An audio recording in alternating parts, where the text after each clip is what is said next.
morning. Good morning, dear colleagues. My voice is clear? Okay. Today we will talk about the subject of biological agents in ocular diseases. Usually these subjects are forgotten by our colleagues because we are most of the time are intimidated by these advanced drugs and systemic medication.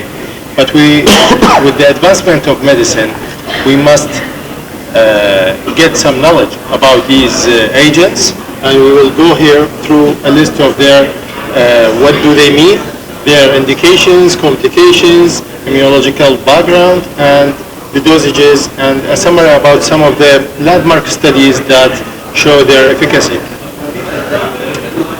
As we all know, in the last decades there was an explosion in the biological agents that developed especially rheumatology and some aspects of medicine and even the ocular diseases, fortunately. That and their efficacies still to some extent are limited because it's been just more than a decade since the advent of these agents. The tumor necrosis factors, tumor necrosis factor inhibitors are the most commonly studied biologics and the most widely used ones. There are many types of biological agents, but tumor necrosis factors are the most widely used. Preventing ocular morbidity and improve the quality of the life of the patient. As we all know, they don't just save the vision of the patient, but they also save the life of the patient. The long-term effectiveness is may be limited by the potential toxicity. They may also cause malignancies and infections.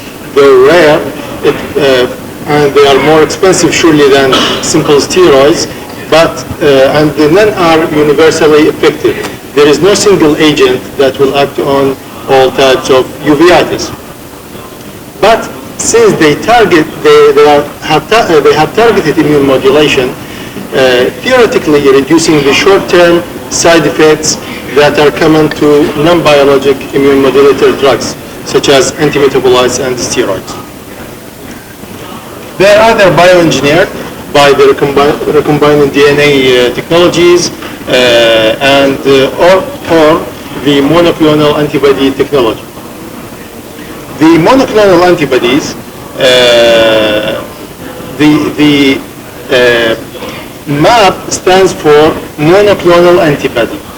Antecedent U before the MAP, like adalimumab or let's say our friend ranibizumab, it means it's a humanized antibody, fully humanized antibody. While the antecedent Z, sometimes like infliximab, means it's a chimeric human-animal mixed antibody. The chimeric antibodies may cause hypersensitivity reactions, so we must be vigilant to that. So as we see here, the infliximab has this ZXI antecedent to the monoclonal antibody here. It means partly mouse and partly human recombinant antibody. So it's 25% mouse and 70% human. While the adalimumab, which is approved in ophthalmology for ocular uveitis, it's 100% humanized. As we all know, there are many non-biological agents such as antimetabolites like methotrexate, mycophenolate mofetil, and calcineurin inhibitors like cyclosporin A, alkylating agents such as cyclophosphamide and chlorambucil. Here we will concentrate our biological agents. I will talk today about only the available ones in Iraq, like infliximab, adalimumab, and rituximab. These agents usually act on several steps of the immune response, like rituximab, which knocks out all the CD20 B cells. The anti-inflammatory immune suppressive drugs such as azathioprine and methotrexate, they act on the replication of the activated T cells, and the infliximab and adalimumab act on the circulating and the cell-attached cytokines and chemokines. So they act on different steps of the immune response. Here might be the most important slide in this lecture, how to use it and when to use it. Like the immediate treatment is usually indicated for the vasculitis, retinal vasculitis. And here we talk not about any vasculitis, we talk about the occlusive ones, the sight-threatening, not just peripheral, far away uveitis from the vasculitis from the center. Like in SLA retinal vasculitis, although it's very rare, and Behçet disease with retinal vasculitis. Early treatment may also be indicated in cases, let's say here the important ones, like BKH and juvenile idiopathic arthritis. The juvenile idiopathic arthritis is also getting benefit from the biological agents by half the adult dose. The indications here on the left side may be combined with the indications on the right side of the screen. Like when we use steroids, but there is inadequate response, intolerance to steroids, they are used as steroid-sparing measure. Also, in acute and aggressive disease, like sight-threatening Behçet, for example, BKH that is not responding to steroids or plus-minus antimetabolite, we also use these agents. Also in scleritis refractory to the steroidals or scleritis that is not just, we can't give alkylating agents for, like in young patients who may want to get progeny. Also there is an infected orbital inflammatory disease, even in thyroid eye disease and ocular cicatricial pemphigoid. Here we must be vigilant about many things before we prescribe these drugs. We must exclude infectious underlying causes like TB. We send for virology screen. Multiple sclerosis is an important thing to consider, as they may unmask hidden multiple sclerosis, or they may cause de novo multiple sclerosis by progression of demyelination. Also, pregnancy and breastfeeding is a relative contraindication, not an absolute one, and must be weighed of risk versus benefit.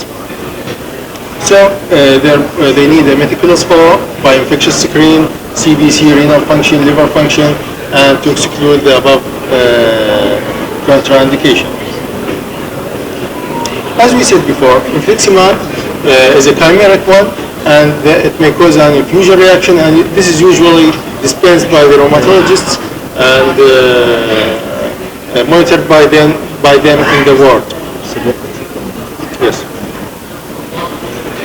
I will talk here about the types available here. The Remicade, the brand name for infliximab, given 5 to 10 milligram per kg infusion every over 2 to 3 hours over week 0, 2, and 6, then titrated according to response. Adalimumab 40 milligram. It's a standardized pen that is dispensed to the patient and can be given at home by self-injection, which is a great privilege that we may get from this drug. Rituximab, given also in the hospital setting, it's have low safety profile, so it must be prescribed just to the recalcitrant cases. I will talk here about some of the landmark studies, especially the visual 1 and 2 and 3 study that found that adalimumab is an effective in controlling inflammation. It reduces flare-up. It increased the interval for a flare-up of uveitis from about 5 months up to 10 months, which is very significant, and increased the interval to treatment failure from 13 to 24 weeks. Here I'll talk about some of the clinical cases. This is a young male who presented with necrotizing scleritis and no perception of light. He had also this cavitary lesion in his lung on CT scan. Upon treatment, proper treatment with steroids, Imuran, and rituximab, his scleritis was healed, leaving this just area of some thinning of the sclera, and even here again some of his vision. He had hand movement, motion vision after he had only light perception. This is another case, also of GPA, Wagner granulomatosis, who presented with these vesicular lesions in her tongue facial palsy, and had this scleritis with peripheral ulcerative keratitis, PUK.